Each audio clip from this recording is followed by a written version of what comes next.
Good evening. It's January 8th, really nice out here in Kansas. It's 54 degrees. We've already had some sub-zero weathers and it turned off nice today. So I knew I had to come out and do a little bit of detecting. I've been wanting to shoot a detecting video for a while just to see how it comes out. I'm using the AT Pro, got it rigged up with a kind of a makeshift holder for my cell phone to be used as a camera. And I'm also using the stock coil because that's what a lot of you guys are using, and I'm doing this on pinpointing. If you can pinpoint with the stock coil, you can pinpoint with 5.5 or 5x8, because that 5x8 coil is a lot easier to pinpoint with, in my opinion. So anyway, I hope this works out. If it works out, I'll be posting this onto YouTube and putting it on a couple of forums.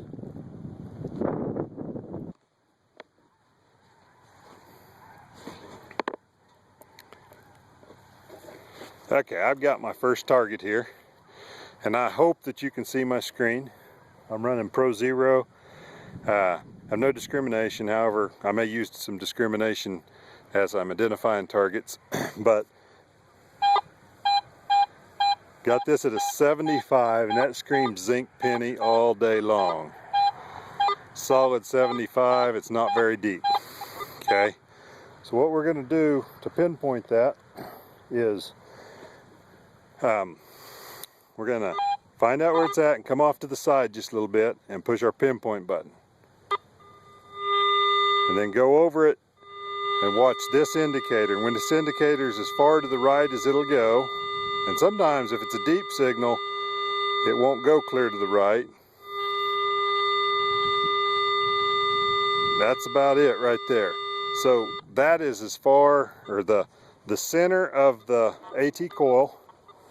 This part right here is in line with the target. So I'm going to take this yellow stick and I'm going to lay it down right where that center of the target was. And we'll go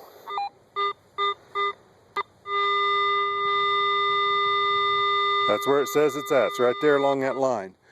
So now you come to a 90-degree angle from that stick. Run the middle of your coil, this hole right here. Run that over the stick, because that gives you your best depth indicator, and also when you're swinging it without the pinpoint, gives you the best target identification. Okay. I just had a phone call interrupt me, and it was a guy with some permission to detect, so I had to take it. So anyway, I'm gonna get back to what we were doing here, and I've turned a 90 degrees angle from where we're at, and when you run this coil the other direction, you really want to run your coil to where that square in the middle goes right along that yellow coil. And so I'm going to push that pinpoint button again, and I'm going to go to where it's the strongest, and it's right there. Okay, so now since it's right there, I'm going to do this visual thing again, and I'm going to lay that down there. And sorry about the jerky camera. This deal I got rigged up isn't working too well, but it's working. Right where those two pieces of wood intersect should be where my target is. Now I'm going to take this golf tee and I'm going to put it in the ground. I'm going to kind of cover it up to where I can't see it very well while I'm using these other pinpointing methods.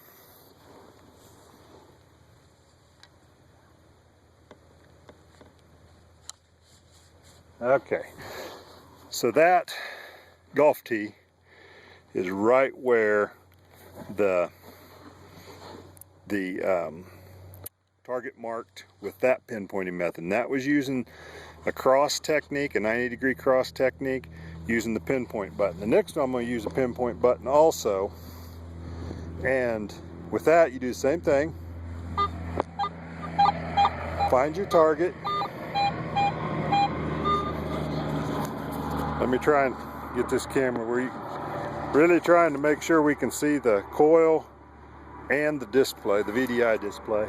I hope you can read it. But anyway, you find that target, get off the side, and you push your pinpoint button, come back over it to where it's the strongest. Strongest right there. Now you pull it off, and push it back on until that target is right in the middle of that hole again. Okay, that's the strongest point right there. And I'm going to check right here, and that's exactly where that mark here is, that golf tee. So now the next method we're going to use is also using the pinpoint button, but it's the push off or pull off or push over method. You get off the side of the target, push your pinpoint button, get on it, and if you pull off right at the toe, when that signal disappears, right at the toe of the coil should be your target. And same thing, if you push it over, right at the heel of the coil should be the target. I don't know if you can tell this on the camera or not, but right there I can see that golf tee. So, and you can also tell kind of the size of something by doing that. Toe is right there. The toe is right there, and if you push it across where it disappears at the heel, disappears at the same spot. So you know you got a small target, probably a zinc penny. Okay, next two methods are going to be not using the pinpoint button at all. Not going to use it at all. I want to go over it until I get locked on and wiggle it across. I have it pretty much narrowed down that that's where the signal is, somewhere along this part of the coil. So I'm going to lay my stick back down, and then I'm going to go 90 degrees again. And after my 90 degrees, I'm going to go back over it with my coil with this right on the yellow stick. And again, those sticks are just visuals. You won't probably take them out in the field with you. Right where it beeps.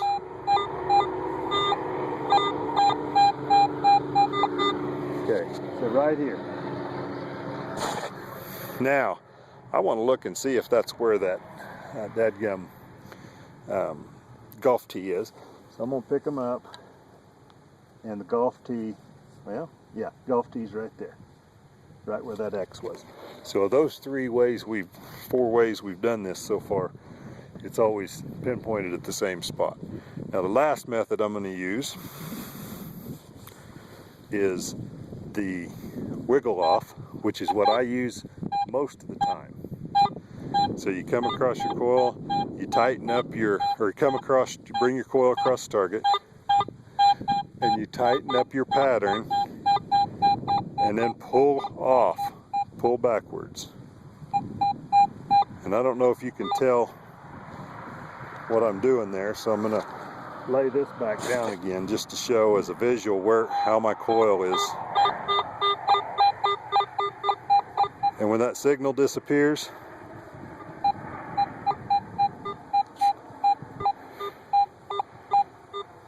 okay, if I come back any farther, the signal disappears.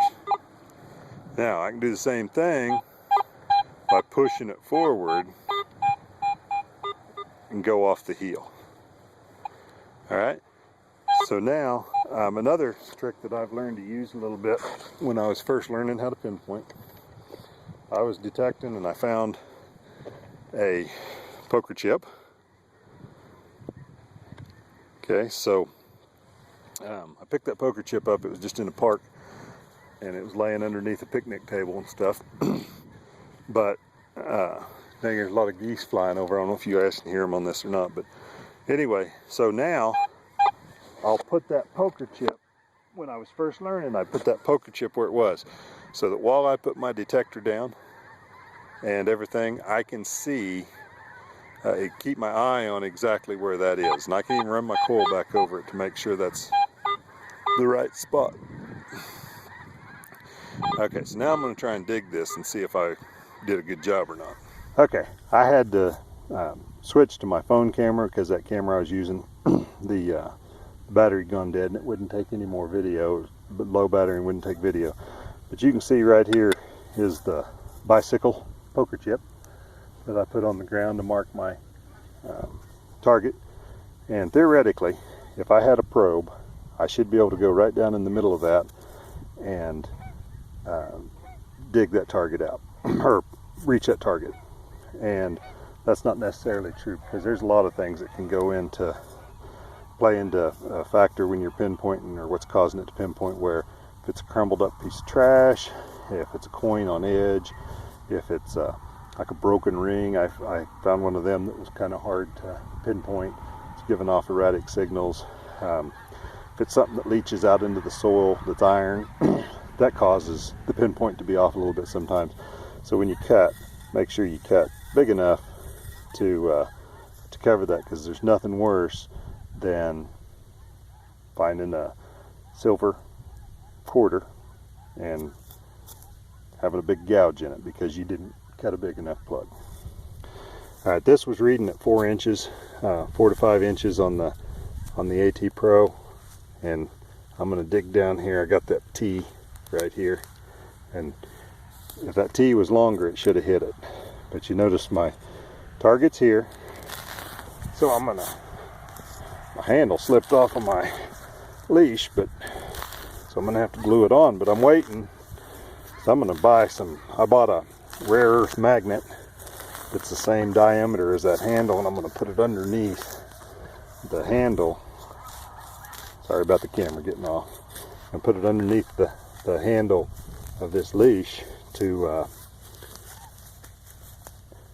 use as a magnet when I'm out detecting relics and I have a small piece of iron I can't find.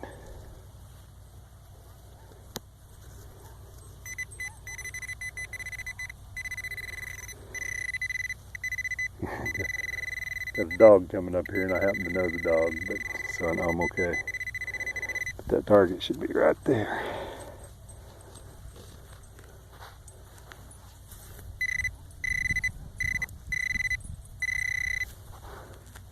Wasn't near as deep as I thought it was.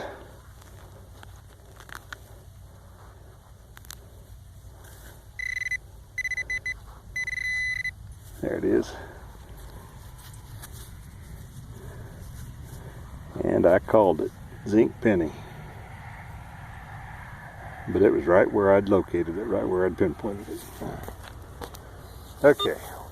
One other pinpoint method I'm going to go over just a little bit, and I'm having to hold this camera because of the of my other battery dying. But anyways, up against a sidewalk or piece of concrete that has rebar in it, you can see this is going to be hard to detect. But if I do it right, a lot of people want to detect it like this. And I personally don't like that way. I like to bring the center of my coil on a double D coil. I like to bring the center of my coil just up or over the concrete. Okay? And you're going to know, I know that's the rebar sound. I know what that is. So I'm going to ignore that. But now I'm getting something else chirping in there. I want you to see what I'm up against here. I'm up against this I-beam and this metal building. So obviously I could be detecting some of that too. So what I'm going to do, and by the way, because of that I-beam, I turned my sensitivity all the way down. You can see. Okay. I got it turned all the way down. That also takes care of some of the other trash. So, okay. Had another phone call interrupt me. But anyway, something I can do to make sure I'm not detecting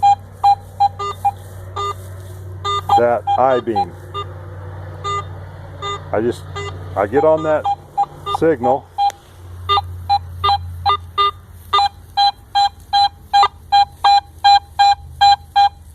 And it's a good signal. AT Pro, digging that. And if I pick my coil up, I'm about a foot off the ground, and I've lost that high tone. So I know I'm not getting that I-beam. Okay, now, the way you go at a different angle on this target is to turn 45 degrees. And you go till you lose it. And across the toe, you wiggle off of it. And across the toe of that detector, right here, it's in there somewhere. And if I can get my stick out that I've been using as a sight tool. This is kind of hard holding the camera while I'm doing this, so okay. Hang on just a second. I put that stick down as a sight tool. It's somewhere along that line. Now I'm going to turn 90 degrees to that stick.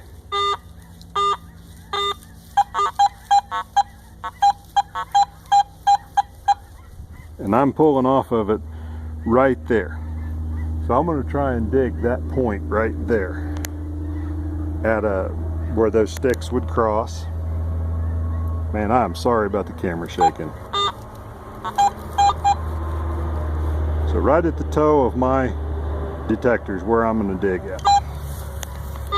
And I'm betting that it's shallow enough I can get it with my pro pointer.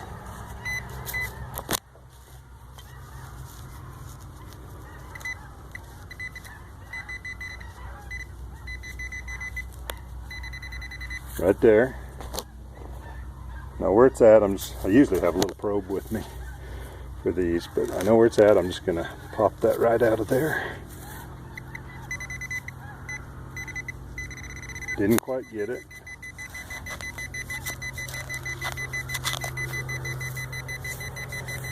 Sorry.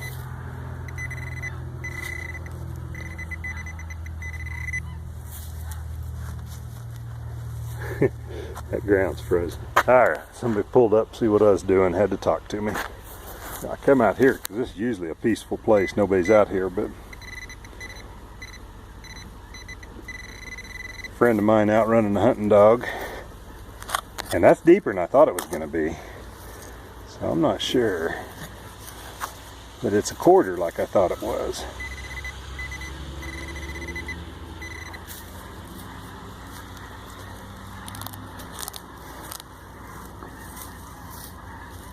And right there, just a quarter. There's my, not a silver, just a clad quarter. My eyes are really bad. I can't tell what date it is, but this is an old softball field, 1990 something. This is an old softball field, and it's been around for a long time, but they've done a lot of top layer refill and stuff on it. So they've hauled some dirt out, brought new dirt in, and I'd like to find out where they hauled some of that old dirt out to when they did that, when they did the construction stuff. And you can see I'm not very proud of that hole, but it's also winter time, and the people who manage this know that I'm out here, and they told me as long as I'm out here when it's not season that it'd be okay. And they've been out here and done a little bit themselves and even left worse spots than that. So normally I wouldn't let that go or make excuses, but the ground being frozen right there made it difficult for digging. Anyway, that's going to be a wrap for this video, I think. And that pinpointing technique there, even though it wasn't exact, that's what I like to use to help with the eliminating some of the rebar and wire that they put in concrete. All right, so we went over several techniques, and you might be wondering which one that I use, and the truth is I use them all.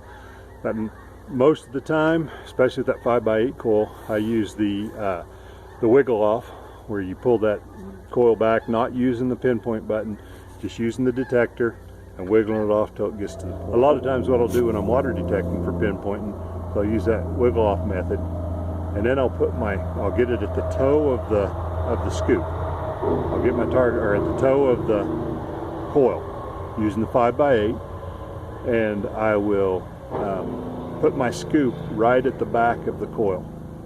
And from the back of the coil, I put my foot on the scoop, and my goal, I leave my coil there most of the time, or some of the time, sometimes I don't, but leave the coil there and I push down and try and scoop my coil out of the water, and that usually gets the target in my scoop. Anyway, I do use all of those other techniques. The wiggle off is the main one. If I'm in a really trashy spot, I'll push my pinpoint button and go over it, and then I'll keep moving to see if I have multiple targets in one spot, because it'll go, you know, it'll sound low and then loud and then low and then loud and then low again, and that's usually 2 targets you've got there. Also use that pinpoint button to find out the size of a target. Go over the top of it and you can tell how big a target is by how long that signal stays there. Alright, that wraps up my video on the AT Pro basics of pinpointing. Gave you a few different ways that I've learned how to pinpoint. No way am I a pro. Don't even pretend to be. However, I have learned a few things. I've had the AT Pro for about a year. I put 250 to 300 hours on it, and I picked up a lot of these things from other detecting videos and reading on the forums, reading the user's manual. Some of it's just experimenting on my own. So I hope this makes your detecting experience easier. If you enjoyed the video or found it useful, feel free to post some comments, and if I can take criticism pretty well too. Appreciate your time. Have a good day.